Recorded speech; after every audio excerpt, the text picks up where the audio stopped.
Hi, and welcome back to Talk of the Town. You may have heard of a honey spirit, and you're about to learn more. I'm joined now by Dominic DiSano, who is the owner of Meloz. Thanks for being with us. Yeah, thanks for having me. I'm excited to learn more about this. So talk to us about what a honey spirit is and what makes it so special. Well, a honey spirit is essentially a distilled honey. So we, instead of the ingredients coming from a starch or from any other grain or plant sugar, we're using the best ingredient in the world, sugar at least, which is honey. Interesting. Yeah. So how did you find this out and get into this business? Is that a big question? Kinda. You know, over the time I started under my stairs, making mead, and then I had a great opportunity to go to Brazil with my beloved in life, my partner in life and in business, Laura de Julius. She used to live in Brazil, and it just so happens that she lived in the region of honey.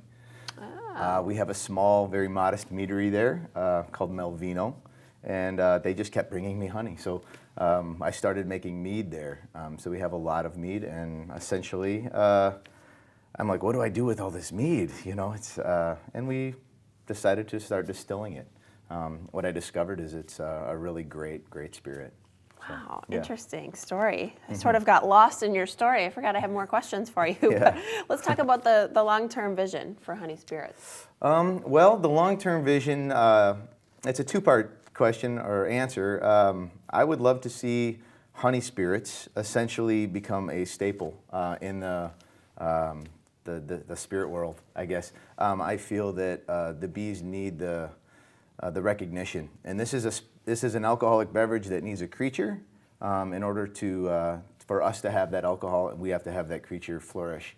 I believe there's a lot of answers and a lot of magic with bees, and I think that the world would be a better place if we all, you know, the puns are really hard to stay away from. But I love a good pun. Go for it. Catch a buzz. There you go.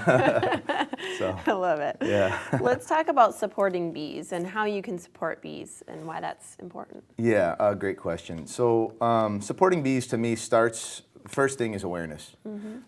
Knowing that they're having a hard time, that they need our support, doing what you can in any way. Best thing you can do is, well, there's lots of things. Planting flowers, supporting local, keeping awareness, you know, paying attention to laws and regulations. One of the things that I would like to see Meloz do is essentially support movement in that direction on a large level. You know, I really do feel like if people start drinking a lot of honeybees, they're going to start voting for a bee.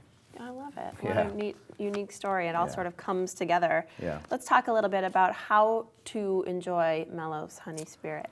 Well, you know, it kind of is a little different than traditional drinking, mostly because we get to enjoy it. I tell people this comes from all feminine energy, so it comes off the still with wisdom and intelligence. Oh, cute. And then I ask them if they have their boots on. There you go. But it comes off the still ready to drink, so we don't really have to add a whole lot of additional barrel aging or sweetener or multiple distillations. Wow. It can be drank, so it's a clear spirit that can be drank neat. On the rocks, it can be drank with lots of you know, I guess any cocktail Sure. you would like to enjoy. You can use it as part of a mixer, but you really don't need to. Yeah, It's good- exactly. it's So good whatever plain. I ask people, you know, I'm like, what do you like to drink usually? You know, and if they're a vodka or a gin drinker, I'm like, oh, this works great in a Moscow Mule. It makes a great martini. It really does like to be added with fresh fruits and herbs and sure. juices. So I say, think like a bee, think fresh. Whatever you have, like muddle a raspberry or smack a mint leaf or whatever.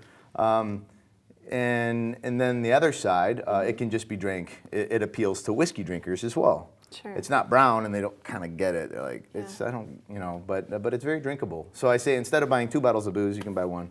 I love it. Yeah. What a great idea. Yeah, thank you. And then where can people find Meloz? Well, we've been very lucky.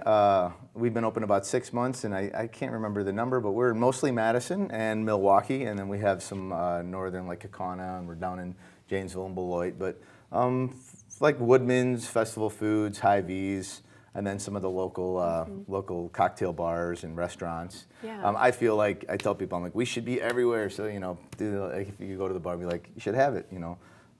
But it's it's really getting people familiar with what it is has been and what to do with it has been interesting. But we've had so much support. You know, yeah. Really interesting. Well, Great. Again, I think the list of exactly where is too long, so go to the website. It's really an impressive list, and give it a try. Lots of restaurants, bars, and grocers and liquor stores throughout the area to try it. Thank you so much. Can for I say one sharing more that. thing? You may. So we are actually in the middle of a rebrand, and we'll soon be, as of like January, we'll be known as Meloz, D-O-M-E-L-O-Z. Oh, wonderful. So keep an eye out for that. It means the same thing. It means quick honey. Oh, cute. I like it. Yeah. All right, well, thanks for sharing your story with us today. Appreciate Again, this is Dominic, and he is with Meloz, which is going to be Meloz. Meloz. We'll be right back with more Talk of the Town.